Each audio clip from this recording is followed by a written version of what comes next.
Hello and welcome to week 2 of the Give Up Binning Food Instead campaign. I'm Sasha Wilkins, the editor of LibertyLondonGirl.com and cookbook author.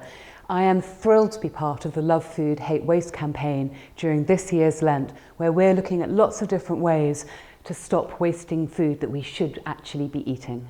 This week we're looking at great tips on how to store your food properly. I've got 3 especially good tips to share with you, but I also wanted to have a quick word about storing fruit on the counter. We've got some bananas here, both ripe and fresh. I would also, as a sidebar, like to say that these are amazing for banana bread. In fact, banana bread should only really be made with overripe bananas. Never throw these away, they're like gold dust for bakers. But the thing with bananas is they give off gas and they also cause any other fruits around them to ripen too. So be very careful what you store your bananas with.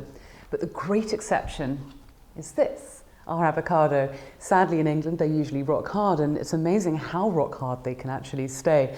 So pop your avocados in with the bananas and you'll find that within a day or two they'll be lovely and soft. So my first tip today is to do with packaging. Whilst obviously we are trying to reduce the amount of packaging we use in our grocery shopping, sometimes actually packaging is a good idea. Salad is a really good example. So these bags are actually filled with an inert gas which helps keep the salad lasting longer so you don't get that awful squidgy mess in the bottom of the bag. Once you've opened it, take a paper towel and put it inside, and that paper towel will soak up any moisture.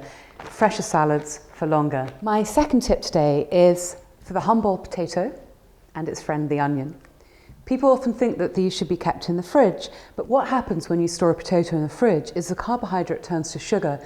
Potatoes taste a lot sweeter, it's not so nice, and they go off much more quickly. Your potatoes and the onions actually need to be kept in a dry store cupboard. My third tip is to do with 3 things that you might have left over from when you've had people around for dinner or are sitting in the fridge for a while: wine, milk and herbs. So, in the best manner of here's one I prepared earlier, this is frozen wine, there's nothing else in here, and this is fantastic. You just turn it over and pop the cube into your sauce or your stew. So I treat milk in the same way that I treat wine. We freeze it up like this and they just pop out really easily, and the taste of the milk is not affected in any way. Really clever way of making sure milk doesn't go off. And I do the same thing with my herbs. You treat them slightly differently, however.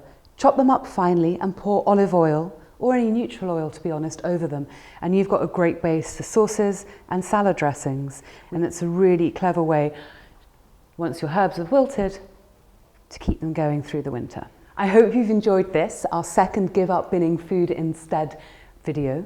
We'll be making several more, so do come back next week to check out our 3rd video in the series.